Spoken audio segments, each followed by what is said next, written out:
जो धतूरा होता है ना, दर्शन करें धतूरे के, कांटे कांटे सा होता है धतूरा, तो वो धतूरे के साथ में बाबा शूल धारण करते हैं, बेलपत्री के शूल को। ये बहुत बहुत आनंदमय कथा है महाराज जी।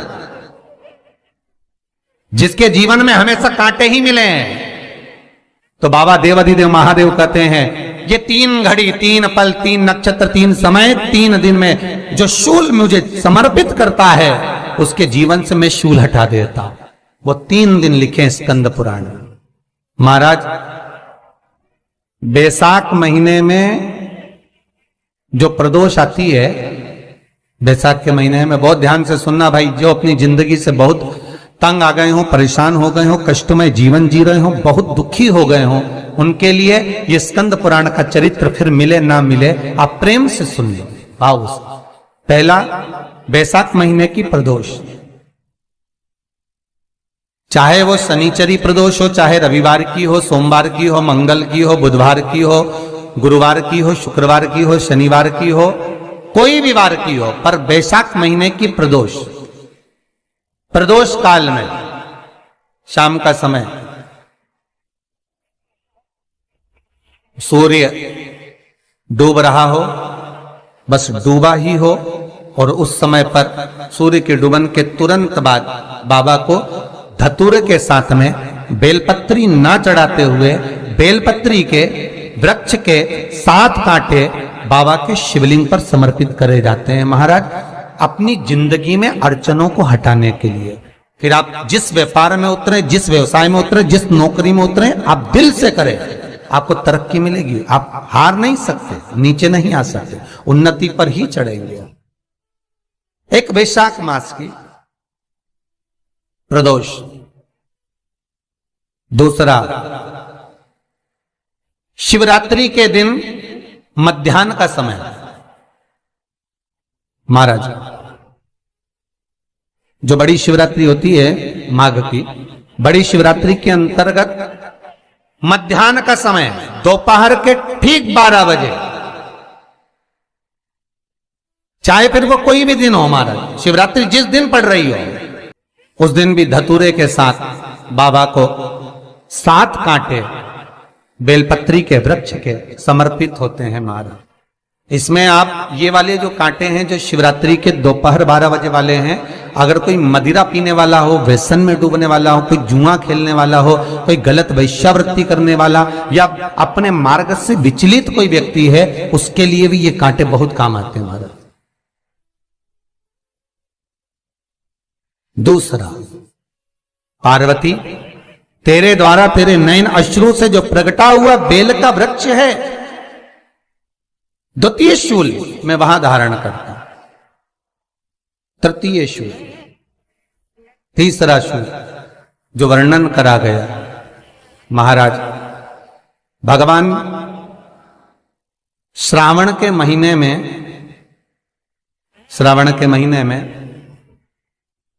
जो भी दूसरा सोमवार पड़े, जो भी पड़े, श्रावण के महीने का जो दूसरा सोमवार होता है, उस दूसरे सोमवार में रात्रि के समय पर, अर्थात शास्त्र अब घड़ी और पल का स्मरण करेंगे तो रात्रि के बजेंगे 10 से 12 बजे मारे, 10 से 12 के बीच में धतूरे के साथ बाबा को शूल समर्पित होता है महाराज।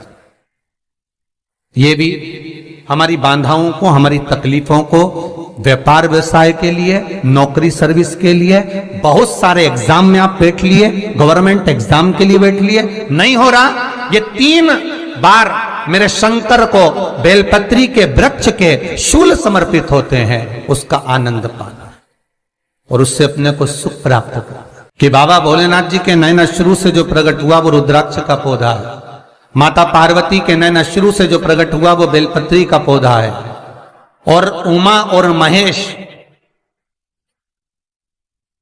जिस महेश के वंशज है महेश्वरी, जिनकी 12 खाम प्रगटी है भगवान महेश के द्वारा, वो महेश और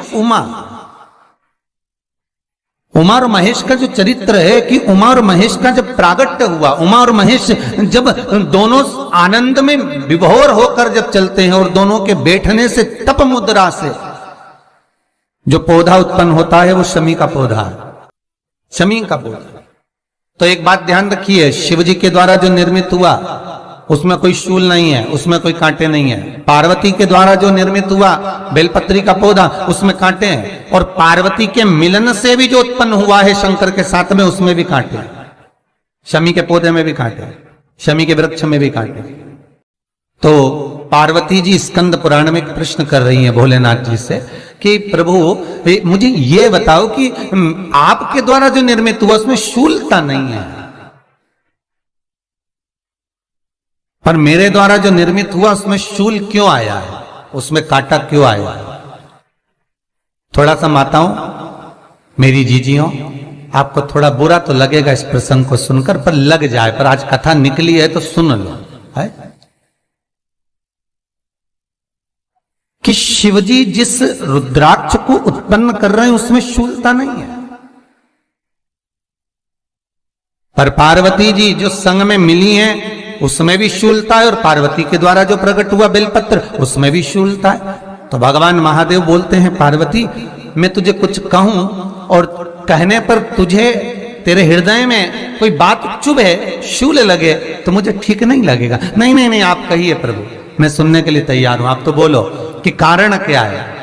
भगवान कहते हैं, पार्वती बस अंतर इतना है, नारी का जो स्वभाव होता है, स्त्री का जो स्वभाव होता है, उसके हृदय में छोटी छोटी बात के शूल बहुत होते हैं।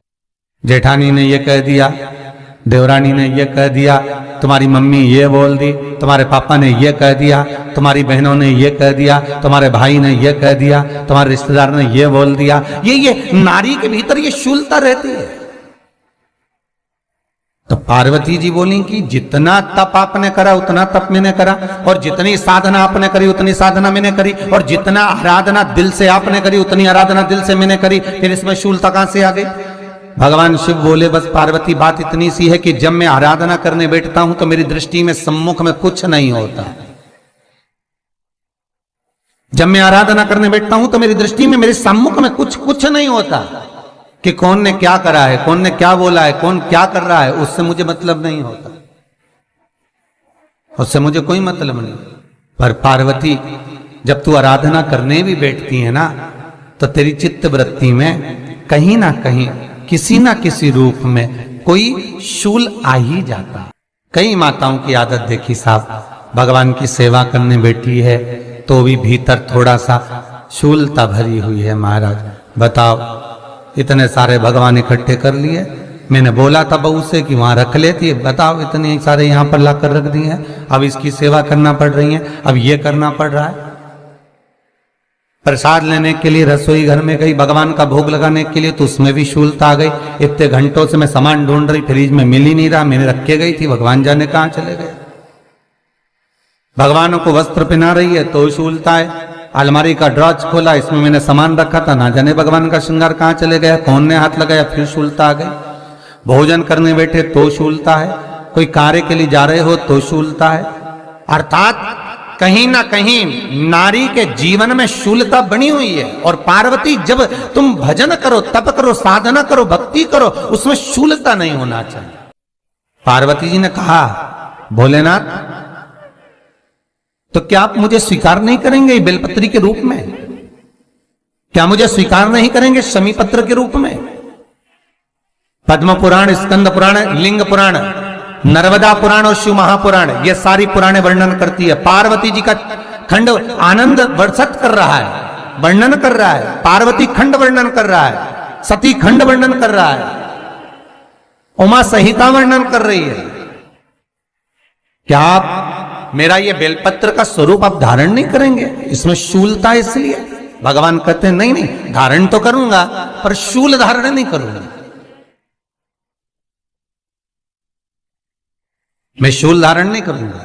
मतलब बेलपत्री में जो कांटे लगे रहते हैं बेलपत्री की, उस डाली के अंदर जो कांटे शूल रहते हैं, भगवान शिव वो धारण नहीं करते। आप उस बेलपत्री को आप बड़े प्रेम से, आनंद से पत्ते को निकाल लीजिए, तोड़ लीजिए, उतार लीजिए, और फिर भगवान को वो प्रेम से समर्पित करो तो भगवान स्वीकार करना। पर भोलेनाथ, ये बेलपत्री का जो वृक्ष है मेरे नयन अश्रु से उत्पन्न हुआ है, मेरे द्वारा उत्पन्न हुआ है। फिर तो इन कांटों की कोई महत्वता ही नहीं है, इन शूल की कोई महत्वता नहीं है। पार्वती केवल 3 दिन ऐसे रहेंगे, 3 बार ऐसे रहेंगे, 3 तिथियां ऐसी रहेंगी, 3 समय ऐसा रहेगा जिस समय पर तेरे द्वारा निर्मित शूल को भी शिव धारण करेगा और जगत का कल्याण करेगा।